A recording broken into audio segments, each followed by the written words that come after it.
Okay, okay. Ngayon mga repa, ay magkikwento ko sa inyo ng aking mga muntik mamatay experiences. At ikikwento ko to sa inyo para magsilbing awareness kasi dapat lagi tayo nag-iingat. Kaya wag nyong gagayahin ito, lalong-lalo na sa ating mga batang manunood. Kasi, pawang mga eksperto lang ang mga nakakagawa neto. Una kong ikikwento sa inyo mga repa ay yung mga panahon na nagkakarera kami ng bike ng tropa ko. Tanghalin tapat pa nga nun, tapos mapayapa ako nakatambay dun sa duya namin. Tapos maya maya ay biglang dumating yung tropa ko, tapos niyaya niya ako magbike. Oy Rio, ano tara karera? ほう、向かってくるのか。逃げずにこのディオに近づいてくるのか。近づかなきゃてめえをぶちのめせないんでな。ほうほう。 Sige, ayusin ko lang yung kadena ng bike ko. Lalagyan ko lang din ng langis. Sige, pengi din ako.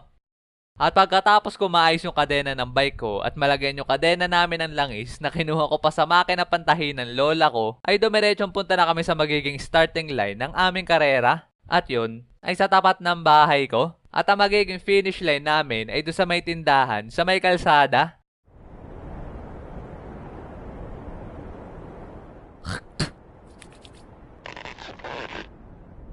Okay.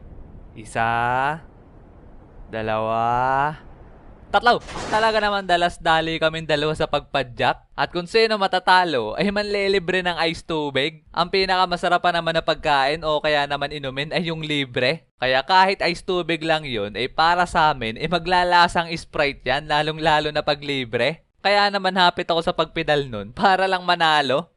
Tapos nung malapit na kami sa kalsada, ay nagready na kami lumiko sa kaliwa papunta sa may tindahan. Pero nung pagliko namin, ay may biglang bumulaga sa amin na jeep.